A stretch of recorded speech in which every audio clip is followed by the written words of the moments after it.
Alhamdulillah Rabbil Alameen. Ashhadu an la ilaha illallah wahdahu la sharika lah. Praise be to God, Lord of the universe. Every witness there's no God but God and there is no partners. So today's sermon we're going to talk about usury. So God says in 275 in Surah Baqarah that God has forbidden usury and He augments commerce. And the word there is riba. Riba, you've heard in Arabic Muslim cultures, they'll say, oh, you can't take interest, you can't take loans. Some believe that you can't even have a house, have a mortgage. And the interesting thing is that they do that anyway. You'll find Sharia compliant interest or Sharia compliant borrowing or Sharia compliant buying, things like this. What they do is they put intermediary steps between the sale or the product and you, but they're identical. If anything, it's worse because they have to put all these layers. So, for example, when you take a mortgage is when you want to buy a house, right? The Rashad talks about this and he says this is an equal trade. This is both parties win. You go to the banks, they say the house is 200 grand, I have 10 grand, and I want to buy this house. Your options are save for 10 years or however long before you can buy this house, or go to someone that has the money. But then if I give you money without anything in return, then I've lost something, right? What's the point? So these are the terms that you have with the banks. You go to the bank, they check your reliability as the payee, your stability, your outgoings, blah, blah, blah, assess you and say, yeah, okay, this is a reliable person. And then there's some government support. If you're a first-time buyer, you don't need 10% of the property, 5% is enough, stuff like this. So the thing that they're saying is haram is that interest. Riba for them is interest of any kind. And there's a verse where God says, you shall not take interest compounded over and over again in 39, I believe. Because they're attacking specific people and they target the weak or the needy or the poor. We are, by the way, the poor. So in conventional terms, you go to the banks, they give you money, right? They own the property principally, but you enter a contract with them. If you meet the contract terms within a certain period, you'll pay off that house. So I have 10 grand, I go to the bank. The bank says, okay, we'll loan you the 200s that you want, but you'll have to pay 3% or whatever annually for the balance of 20 years or however long it takes for you to make this payment. At the end of it, the banks will make 30, 50 grand and you get a house, right? So this is mutually beneficial transaction. It's productive. You get a house, your money doesn't go to waste. You're not just paying rent, which disappears. You're buying something, albeit you're not initially buying all of it all at once. And the risk is actually shared. As part of the loan to you, the bank shares the risk with their investors, right? The interest rate moves based on what happens in the economy. They might have to raise it, you might have to lower it to make people buy more and so on and so forth. So the risk is actually shared. So if the market collapses, like in 2008, everyone shares the risk. Nobody gets the payout, no one gets the house, everyone loses. But this is not true of the Sharia compliant. They call it Murabaha. Murabaha is the Arabic term for this engagement. And what they do is, this is the way they alleviate interest. You go to an Islamic bank, you say, I want to buy this house, it's 200 grand. The bank buys this house outright at 250 grand. And then the bank charges you a month, an amortized cost distributed over your agreed period. And it's a fixed sum. Doesn't move based on interest, doesn't matter what happens to the market. You will forever in a day owe the 250,000. So instead of calling it interest, they call it profit-based, because they want to sell this house that they just bought because you happen to want to buy it, and they sold it to you for £50,000 extra, which means over the course of your paying, you'll have ended up paying £50,000. Now, what's interesting is these systems that the Islamic states use are identical to the rates of interest. When interest goes up, their Murabaha goes up by exactly the same amount, if not a little bit more. When interest rate goes down, the interest rate goes down. So this is a play of words, right? If I borrow money from you to buy something that I don't yet have the money for, and I pay you over time an interested increment amount to recoup that cost, there's no difference to you saying, okay, I'll buy the house for you and sell it to you for this principal amount. They are identical. It's just layers in between and a relabeling, a repackaging of the name. We now call this halal murabaha or halal profit-based transaction. But the principle, the nature, the foundation is identical, except they've now contorted God's words. They've actually made this non-risk based issue. So if the market collapses, you will still owe this person that just sold you the bank however much money, irrespective of the market collapse, irrespective of the fact that you don't have the money. You can't really, I don't even know if you can default if you can't pay. So if the market improves, the market goes down, nothing changes. Your rate is fixed. So there's no risk-based factor. It's actually worse, right? Nobody's sharing in the risk. And Rashad talks about this. When you have commerce, the word riba is actually usury, but God augments commerce. Commerce is when there's productivity. I gain a house, they gain some money, they invest that money to then build another compound for other people to buy houses. I don't know what banks do with their money, but there's a progression in that transaction that results, yields in a productive economy. You work your butt off so that your family has something they can sit in, but you pay interest. And he cites between 1 to 10%. This is all acceptable. What's not allowed is excessive interest. Right? This is where riba comes in, is where it's so oppressive that it's impossible for you to recoup the principal. The principal is what you pay actually for this house, right? So if I charge you 20% interest, you will be paying interest in perpetuity before you even pay the house, which means I'm just giving you money. It's the same as basically going to rent. So this is riba. Riba is an overtaking of what the person is able to sustain. Imagine you do short-term loans, right? You go to these loan sharks and they give you, 40, 50% interest rate. So you get £300. You're desperate already. If you're going to someone like this, you're already desperate. £300. And by the end of the term of the payment, due to the rate of the interest and how long you have to pay it back, you're paying that same amount. If I needed £300 to pay my bills or my food or feed my baby or whatever, I ain't gonna have £300 6 months from now, right? But I'm desperate and I need the money. So that is riba. That is something that over time subjugates the people and makes their living and their conditions worse. Because I can never recoup. I can never work hard enough to get out of debt. You get in perpetual debt.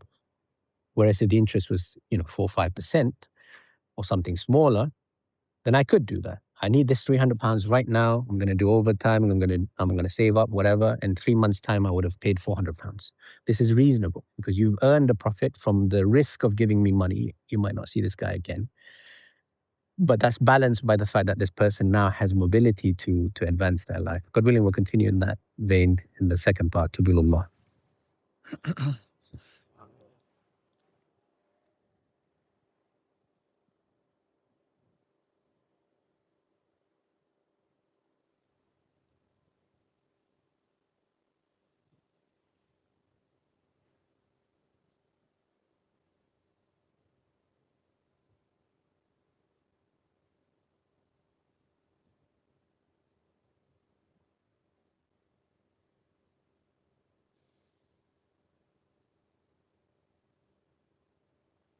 Alhamdulillah, Rabbil Alameen, ashhadu an la ilaha illallah wahdahu la sharika lah. Praise be to God, Lord of the universe, and there's no God but God, and He has no partners. So this principle applies to another term that they use called Tawarruq. Tawarruq in the Muslim world is when you borrow money. So this is also an interest applied over the money that you borrowed. I need £300 right now, like the story we were talking about. So they would say, their scholars, their bearded, hairy, turban-wearing scholars will say, oh, I'm not attacking. I got a Muslim in front of me. Oh no. They would say this is haram because this is riba, any interest, right? God never says any interest is haram. It says when it's compounded over and over. And what instead they do is they create another system similar to what happens with mortgages. They create this other system called Tawarruq. You want to borrow money from a halal, a Sharia compliant um, Muslim Islam bank. What they do is they buy some commodities and they transact that commodity instantly. So you want to borrow £300, right? They buy a commodity. I don't know how they quantify this. I don't even think it's a physical thing. It's just in paper. A commodity is bought, some shares, some value. There you go. To buy this commodity, I had to pay £400.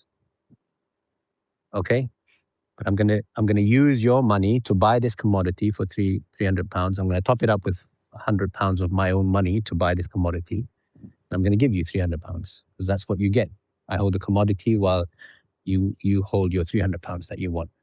And over time, months, whatever, your interest rate commensurate with those loan sharks, you have to pay me that difference. In 3 months, you must give me £400, right, for this trade to have been Sharia compliant.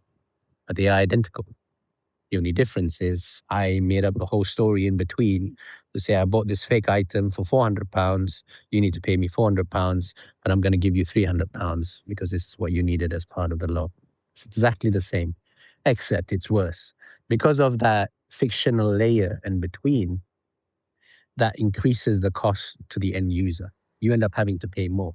When you go to buy a house, it is clear what you are paying for, right? You don't pay the principal in the first 5-10 years. You're paying mostly interest.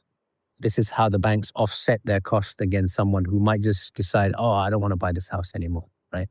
And this is where it's fake. The bank has no interest in any particular property. The bank is only interested in gaining capital, in growing the market, and making more money, as are you. You want to have some assets to hold that you can deliver downstream or maybe even sell in the future. But the bank itself doesn't have an interest in this. And this Islamic Sharia compliant bank doesn't have an interest in this fake commodity that is on paper some kind of transaction.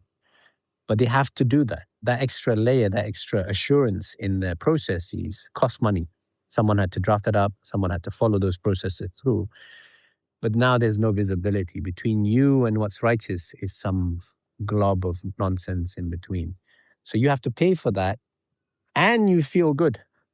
Right? I just done some halal business, right? No interest with my system, right? I'm just paying their profit. But you are paying interest. The word does not change the meaning. I can call it whatever I want, but it is what it is. I was hearing from one of the sisters in the server. She works in an environment where she had to create corporate zakat. And I was like, what is that? Corporate zakat is a zakat system that they've created to make companies pay extra percentage of interest to cover corporate taxes or whatever. Instead of just calling it corporate tax, which I'm assuming they're already levying on these people, they just add another corporate zakat. It's 1 point something percent. Why call it zakat, right? In my country, zakat is collected by the government. It's enforced and it's collected yearly, which we already know is wrong. In 6:141, God says that you shall harvest, on the day of harvest. You shall pay your zakat on the day of harvest. And then in Baqarah 215, it gives you a criteria or the list of people that you have to pay. And it's typically people you know. The idea of zakat is that it's a trickling down of the wealth. Right? Imagine if Elon Musk pays zakat, 2.5% of his, I don't think it's on revenue, it's on net income. Mm-hmm. The billionaires, the rich, they function slightly differently to us mortals. They don't get paid like a salary or anything like that. They loan money against a specific asset. But in simple terms, the zakat paid is 2.5% over the net income. Meaning if you make £2,000 a month or whatever, and after taxes you have like 1,250, you pay 2.5% against that 1,250. If it's weekly, monthly, whatever. And Rashad says no more than a month. And you don't want to be in arrears.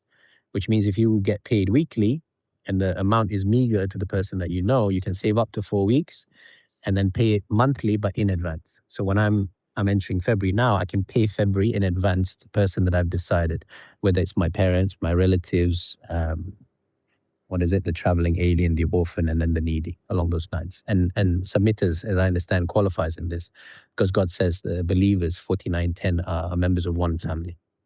Well, the idea of zakat is someone you know. You don't just put a direct debit account online and say, yep, that's it. I've paid, some starving children in Africa. I don't need to worry about this. My conscience is clear. And then you go outside, there's a homeless person next to you and you just kick them to the side and you just carry on walking. The idea is you affect your community locally and now. So they've contorted the whole thing. This is a fabrication, a false attribution to God by these Sunnis, by these traditionalists. The zakat is wrong. They pay it yearly when it should be monthly. The amount and then just fabricating layers of, corporate zakat or this zakat, whatever. That's not even the true zakat, right? Zakat by definition is 2.5%. The haqqul ma'lum, it's the known amount, and that's per the net income. They don't know what riba is, and they fabricate those terms by making it conciliatory or restrictive to the nature that you now have to go to them. You want an answer to your religion, you got to come to our sheikh. You want to borrow some money, you got to use our Islamic bank. They want to create a separate ecosystem. And then while they're in this ecosystem, they want to oppress and express their ways of life. Right? Our women must be dressed a certain way, must behave a certain way. And God forbid that they will succeed, because I pray to God they do not. And they won't. God promises victory for the believers.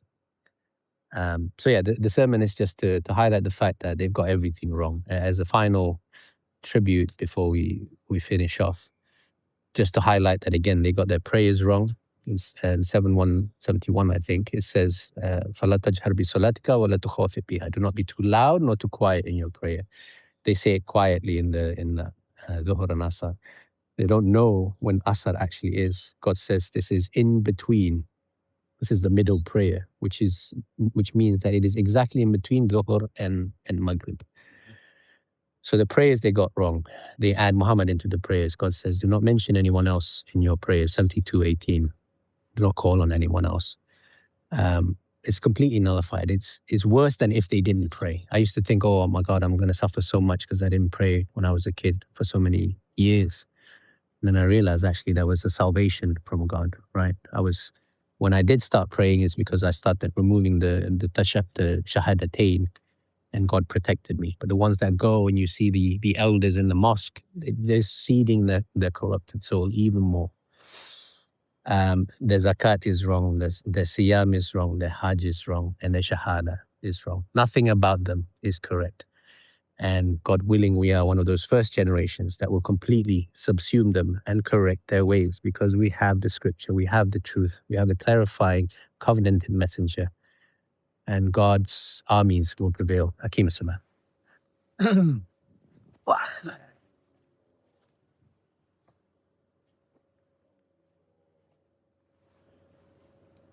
Oh, yes.